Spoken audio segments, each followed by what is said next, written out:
E o contexto religioso, pastor? Seus pais eram de qual religião? Então, eu venho de minha mãe era da roça, né, de Macaé, Carapebus, vieram para cá pro Rio, pra capital, bem novos, e não tem como fugir, né? Todo mundo que nasce no Rio de Janeiro, pelo menos, já nasce católico, né?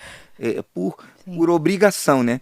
Então você fala, você faz o sinal da cruz, mesmo sem entender tudo aquilo, e depois você vai, com entendimento, você vai entrando para uma linha ou outra.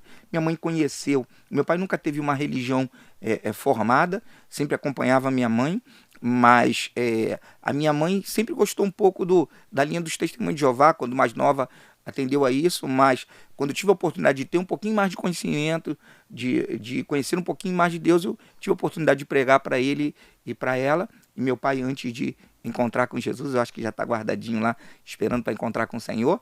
Eu apresentei Jesus a ele, foi a oportunidade que Deus me deu, que meu pai foi acometido pelo câncer, e aí no leito da morte, nesse propósito, nesse intervalo, nessa caminhada, eu pude apresentar Jesus a ele, e juntamente ele até falou, eu falei, pai, eu não estou te apresentando religião não, estou te apresentando Jesus, aquele que é responsável pela nossa salvação, pela nossa história, ele é responsável pela gente estar aqui, estar vivo hoje, eu quero te apresentar ele. Aí ele, bem durão, né, da roça, falou, eu sou fosse sua mãe for, entendeu? Aí eu venho, trago minha mãe para essa história e falo assim, mãe, tô falando de Jesus pro meu pai, não é religião, eu sei que a senhora tem uma simpatia pelos testemunhos de Jeová, caminha aí, mas eu quero apresentar Jesus. E ele falou que só aceita se você aceitar. Ela falou, não, mas eu não mando nele.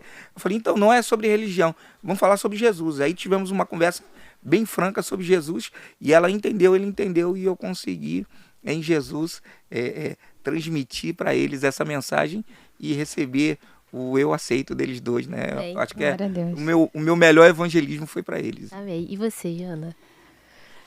Se você achava que já estava forte, agora fica mais forte. A minha família toda vem, né, de Macumba. A família toda do meu pai, a grande parte dela até hoje, né? Eu nasci nesse berço de culto a outros deuses, né? Essa só é a parte do podcast que fica em preto e branco? E aí o meu batismo foi numa cachoeira, né? Eu tinha fotos minha em sessão com as entidades manifestadas dentro de cachoeira. Eu cresci, era muito natural para mim esse ambiente, né? Então, sempre tinha festa dentro dos centros, eu sempre estava lá. Meu nome é Janaína por causa de uma entidade que a minha mãe se cultuava, servia, né, naquele tempo.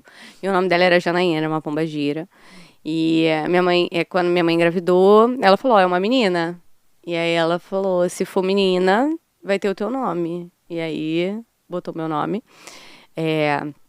de Janaína por causa dessa entidade. E eu vim crescendo ao longo da minha vida, bem no mundo mesmo, dentro dessas festas, em terreiros, enfim, visitava todos esses eventos com todo tipo de entidade, todo tipo de trabalho, né? E bem acostumada ali naquele ambiente. Então, essa foi a minha formação. O batismo é ainda na infância? Sim, é na infância. E o pastor Gustavo também, né? Pode ser na infância, tá? O pastor Gustavo também teve uma vivência, né, com a religião que vem de matriz africana, né? Sim, eu tive... trabalhei por muito tempo, né? Vou botar assim, trabalhei por muito tempo dentro dessa religião. Eu fui da Umbanda e do Candomblé, né? Eu era o Ogã da casa, o 01, eu era o braço do Pai de Santo lá. E a minha história musical, ela está bem que entrelaçada com essa parte da religião, porque desde muito novo, o batuque, a ritmação bateu muito cedo, muito recente na minha vida. Então, toda a parte do samba, a raiz africana, o pagode, tudo isso vem. E eu tive um mestre que na época me ensinou a tocar, até o apelido dele era Macumba, e foi ele que me ensinou a tocar os instrumentos. Então, foi ele que me iniciou nisso. Então, eu fui tendo esse acesso, tendo essa particularidade, até um dia que eu falei, cara, eu preciso entender, porque quando a gente não tem eu vou botar assim, né? Quando a gente não compreende muito bem o que a gente está seguindo, a gente, de alguma forma, nasce aquela interrogação assim, eu preciso saber de onde isso veio. E foi aí, da minha curiosidade, que eu comecei a entrar e fiquei por bom tempo lá na Umbanda e no Candomblé.